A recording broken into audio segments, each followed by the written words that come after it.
Okay, so it may look a little crazy, but this time, doing this at a second time, it was a lot easier because I actually knew what I was doing. So still the same thing. I kept all the positive ends up and taped those all along the sides so that way there wouldn't be like any crossing of the positive and negative.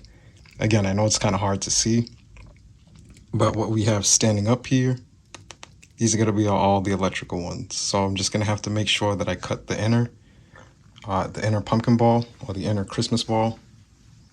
Just going to make sure I cut that right so that way everything fits.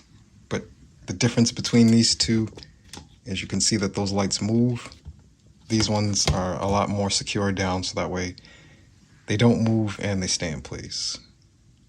And again, it didn't take as long.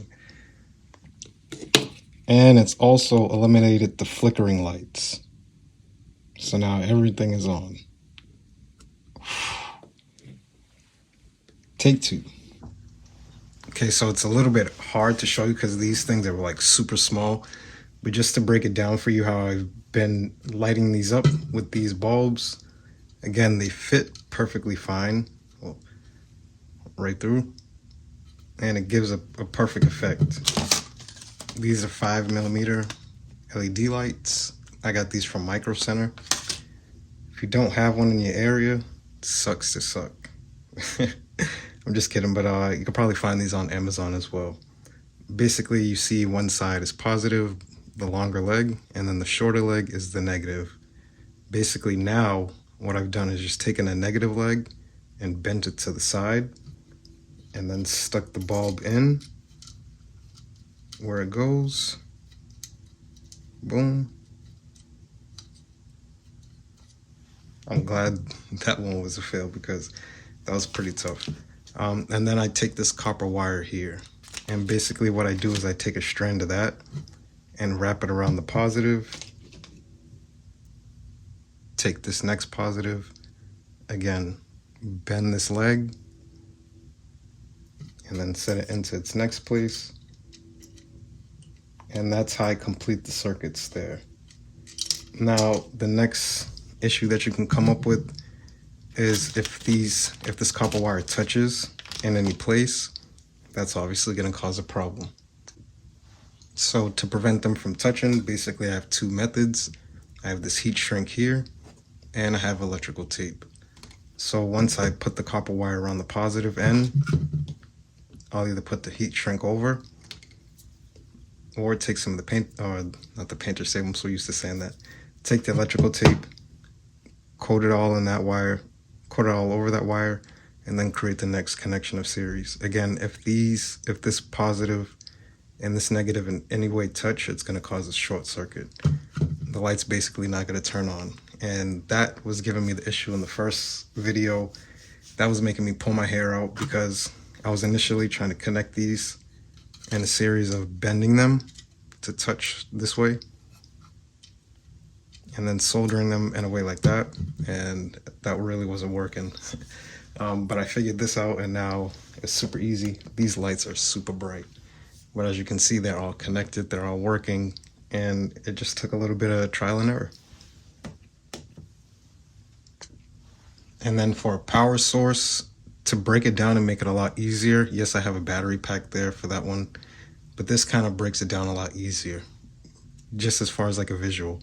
So basically you see you'd connect your battery here, and then the same as the lights. You have your positive and your negative ends here.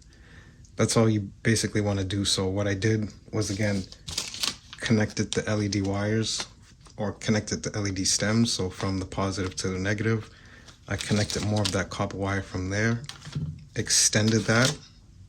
You can use little crimps to basically expose this wire a lot more, created a connection there, and then again, you have your power source here. So that's just a basic little breakdown.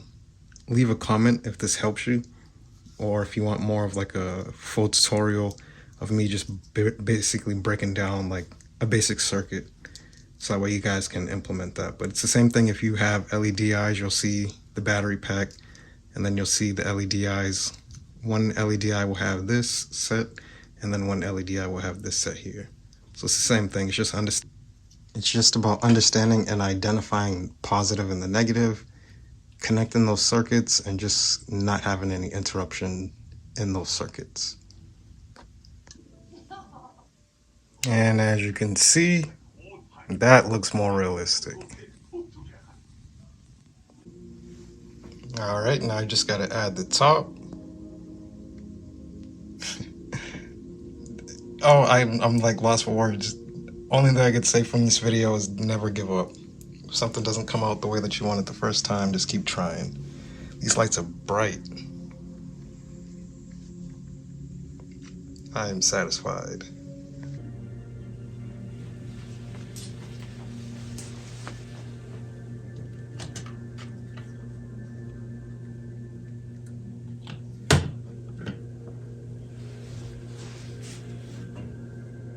Those lights are very blinding. But this is part 3 to the build. As you can see now, I do have all of the lights not only sticking out, but they're all actually lit up all as one as well. Now I know I did mention an Arduino with this one, but I really wanted to first perfect and at least master getting these lights all in and all lit up, and getting the interior lights set up as one as well, and connecting everything. So I wanted to make sure that I had the actual setup right, and then add like the actual fun stuff. I think this was a better video than the first or the second one that I made. But in general, I do really like the way that this one came out. I am so much more pleased with it now that all the lights coming up at once. And it looks like a complete project from here. This time I didn't solder it first because I looked at it like a little sample picture like this,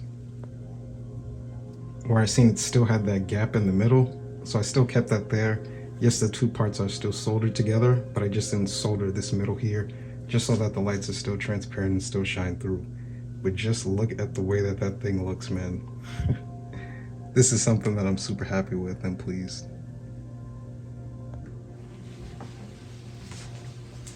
I really do hope that you guys enjoyed this video, because one of the things that was very important to me in building this channel was to not only show the aspects of 3D printing, but showing electronics and how to incorporate those with the 3D prints that I make. So this was definitely something fun. This is something cool that I can't, as you can tell, I can't stop looking at this thing. To not bother you guys anymore, and so that I can stare at this a little bit more. Those lights are really bright. Hit the subscribe button to see what's coming up next. I do have part 2 of Blue Beetle coming up, and a lot more prints with electronics, so stay tuned. Thanks for hanging out. As always, it's Beezy Comics. Peace.